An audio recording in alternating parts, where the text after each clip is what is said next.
Hello humans, Master FIBRAX here, bringing you the low quality content you deserve, and today I'll be going over a quick combo of agents.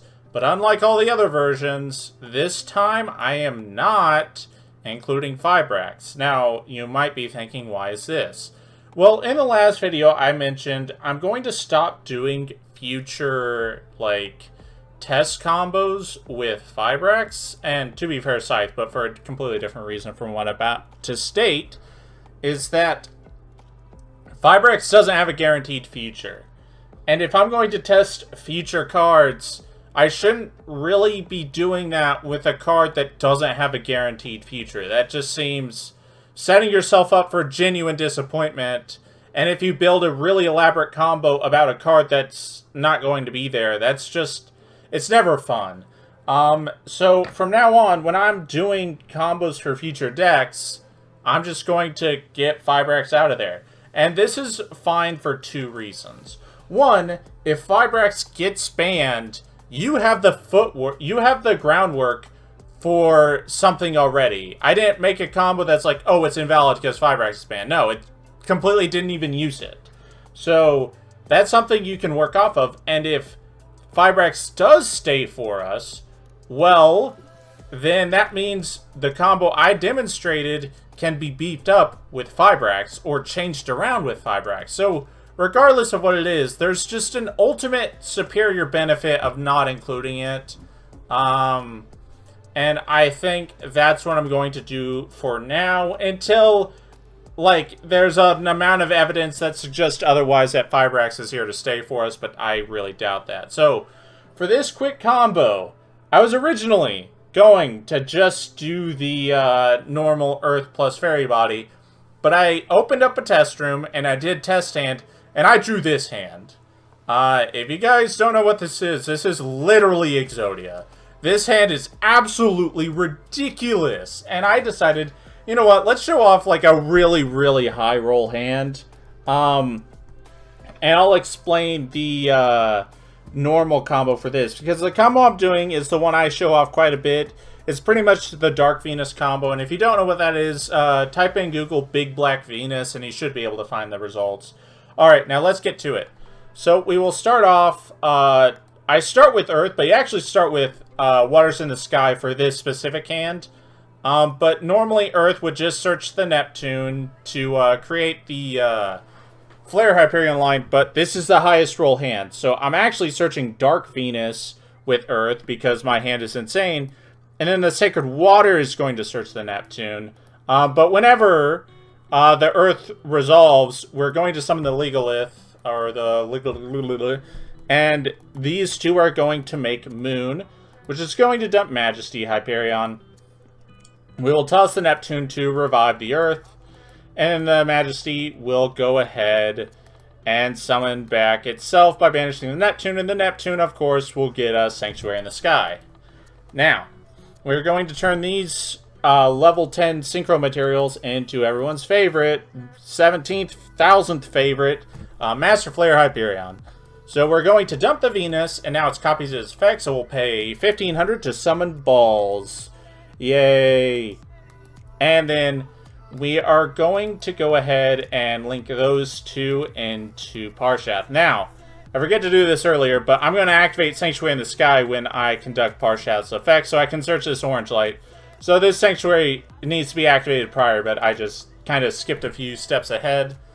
But now we can do this, and I don't know. Anyways, we are going to link the Shine Balls into something very important. When I was showing off this combo a while ago on my channel, I made IP, like what I'm about to do right now, but it was strictly just to activate the effect of Parshath to banish a ball and summon the Dark Venus. But here, it's going to matter, but it's not going to matter right now. So under normal circumstance, when you search the Parshath, you're going to have to activate Sanctuary in the Sky regardless, but your search is normally Venus.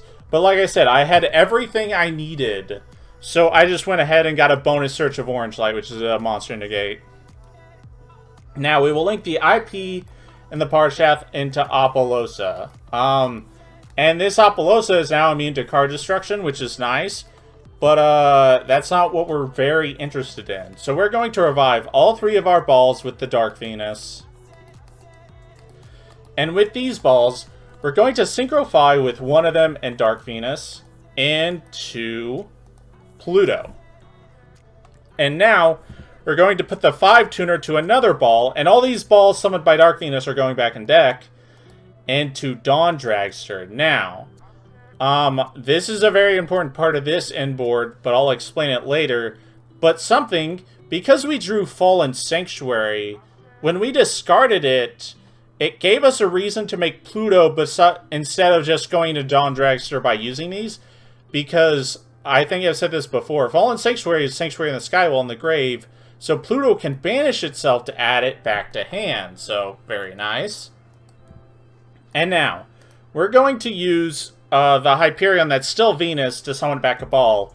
One ball will go to the bottom of the deck, the other will go to grave, and we are going to make effectively the FIBRAX substitute for this specific combo, and it is going to be, from Power of the Elements, Splight Elf.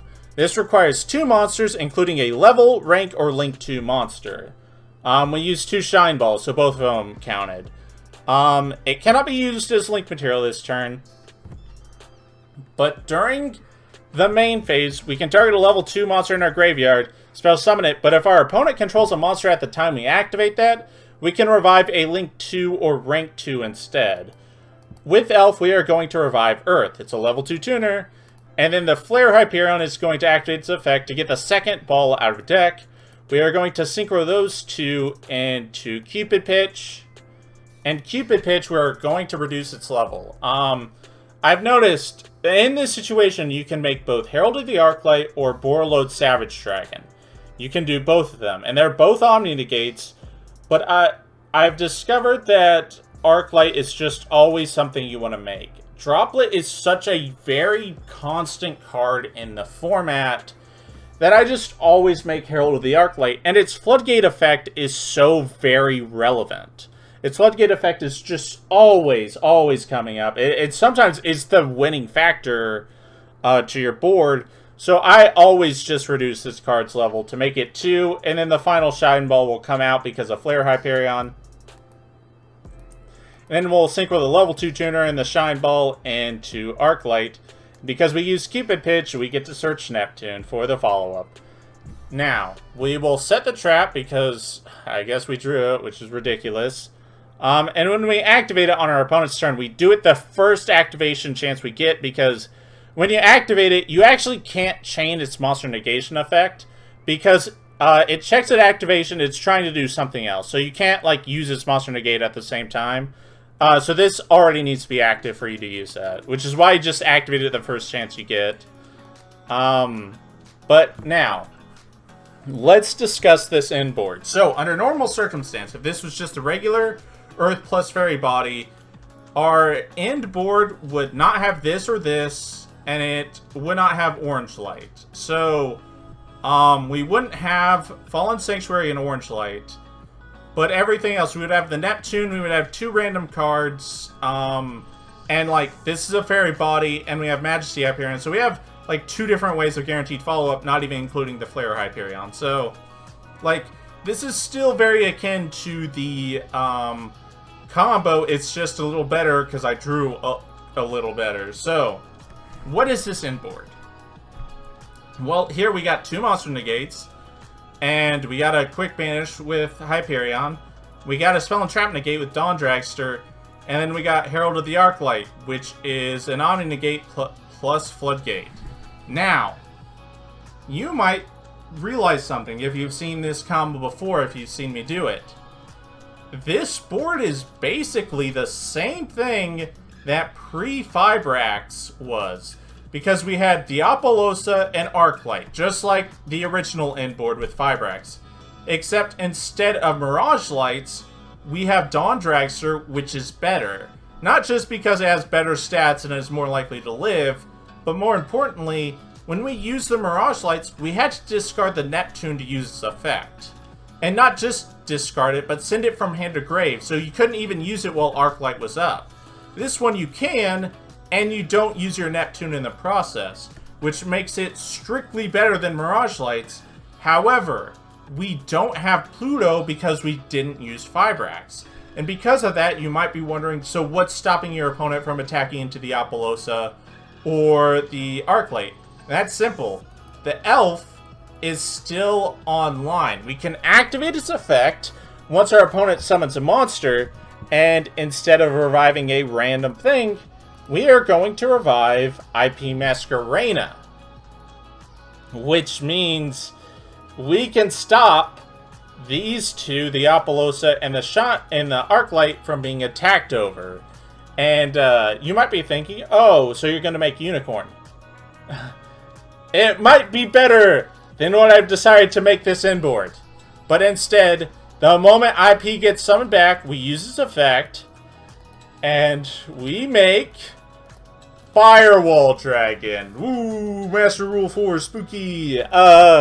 So, this is way more specific than Unicorn. Unicorn can be used proactively going second, whereas Firewall, it pretty much only matters to this kind of combo where you're playing successfully. And while I do agree for the most part, unlike Unicorn, I have to use it on my opponent's terms.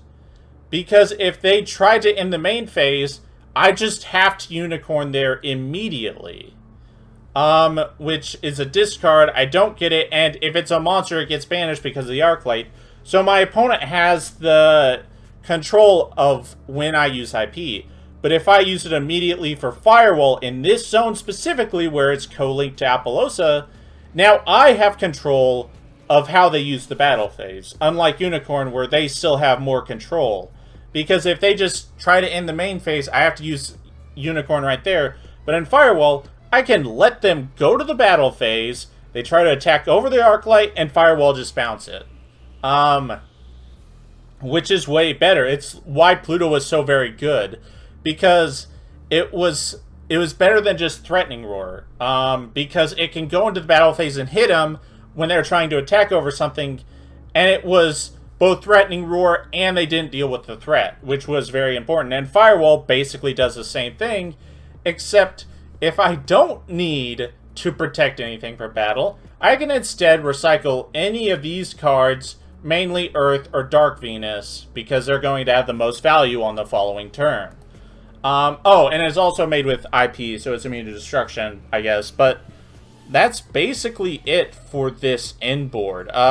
This was more high roll because the Orange Light shouldn't be here and the Fallen Sanctuary shouldn't be here.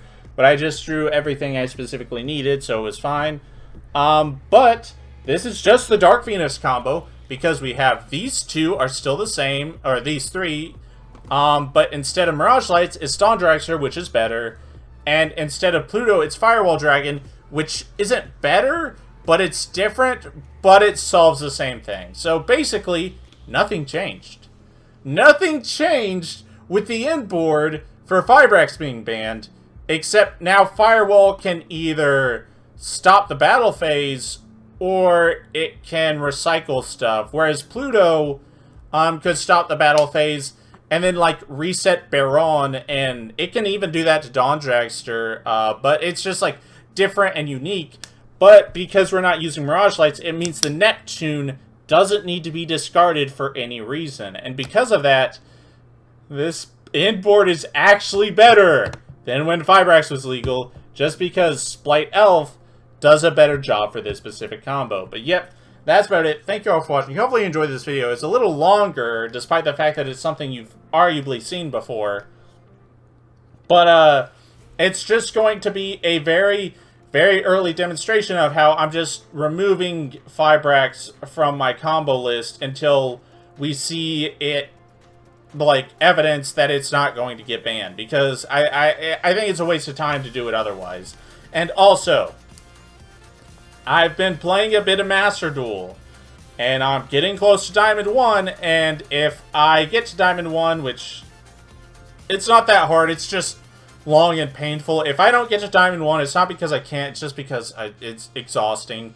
Master Duel is a very toxic format. While it is fun, there's just there are some games that just make you feel genuinely miserable. So, if you don't see a video on Master Duel Agents with this deck, you'll know why, because I couldn't tolerate playing another game. But if I do, you can see that, and this video is an ultimate demonstration. FIBRAX is not going to be any of my combos anymore until proven otherwise. But yep, that's about it. Thank you all for watching, and remember, Master Dinner Flags will take us all.